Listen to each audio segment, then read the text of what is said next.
Hello there, kia ora. You've got less than a day now to get your vote in for the local elections, and turnout is, again, looking lower than the standards used to vet candidates for tickets that aren't tickets and the ACT Party. Your ballot needs to be returned to a drop box by 12 p.m. Saturday to be counted. And I know it's important to vote. You get it. You've seen the posts from politicians and councils and content creators for weeks on the topic because they all want to see numbers go up. It's how you end up with a truly representative democracy. But there's other powers in your vote as well. Voting yes to Māori wards, that's a great way to tell the coalition to go fuck themselves. They forced this referendum onto councils, made them pay for it, while telling you that councils are spending wastefully.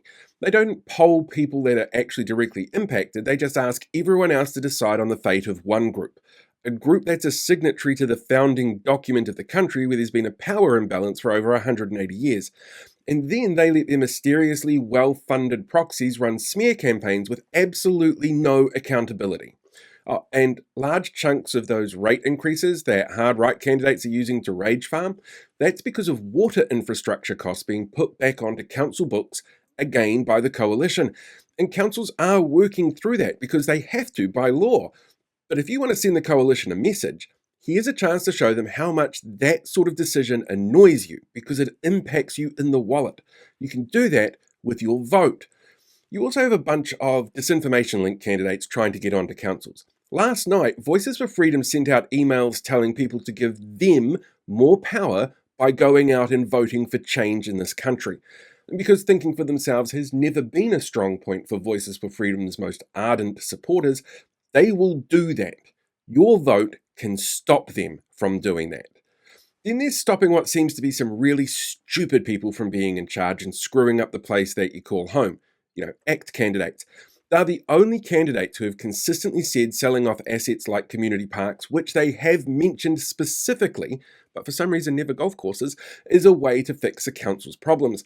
But even dumber than that, we've seen stupid little mistakes from them. Like a newsroom story this week where a couple of ACT candidates accidentally sent the instructions from the party on how to answer the questions that they were sent.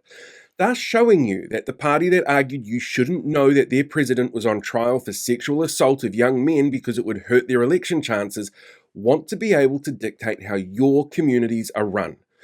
You know as well as I do that all over the country some of the worst possible types of people are running and hoping that the low voter turnout gets them elected.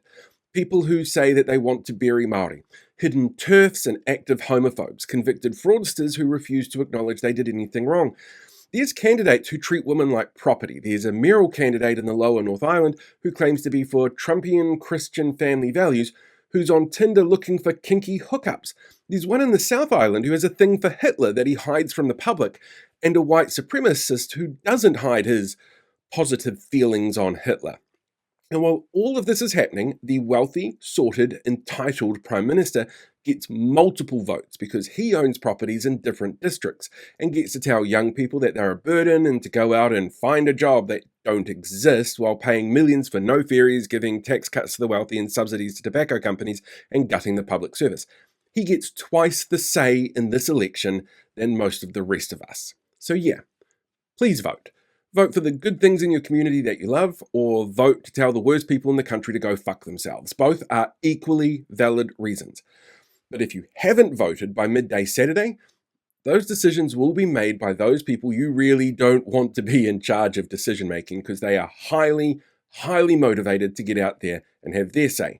So check out your local council website for where you can find your nearest drop box or how to cast a special vote if you haven't got that information already. And for a results update, feel free to join me live Saturday night from 7 p.m. on Facebook and YouTube so we can take a look at the outcomes from across the motu. Hey, thanks for sticking around till the end of the video. While you're here, why not hit that like button or share the video or even subscribe to the channel.